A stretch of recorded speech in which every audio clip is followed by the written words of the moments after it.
Hey guys, this is Chef Tom here at Brookdale. Today we're here to demonstrate a very simple and easy way to make roasted garlic at home. So we're just going to take the whole peeled garlic.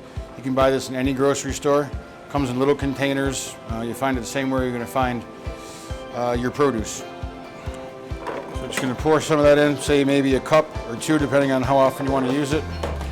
So you just want to barely cover the garlic with the canola oil. And now we're just going to put this on the stove, bring it to a light simmer. So while you're cooking this at your house, the aroma is going to permeate through every room. Your neighbor's going to want to come over for dinner. It smells so good.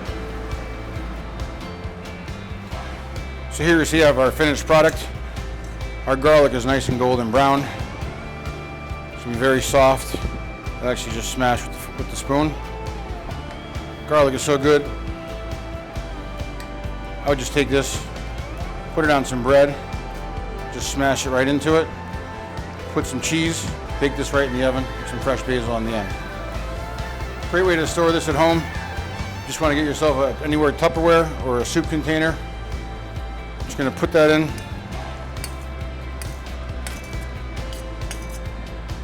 And you always want to have it at least up to the top with oil or oil over the top. What the oil does is going to keep any oxygen out of there, so it'll actually last longer because oxygen contains bacteria, and then it'll go sour. But with it covered in oil, it'll last a lot longer for you. Stay tuned for future tips and demos, and if you have any cooking demos that you'd like to see, something you'd like to cook at home, just please send us some comments.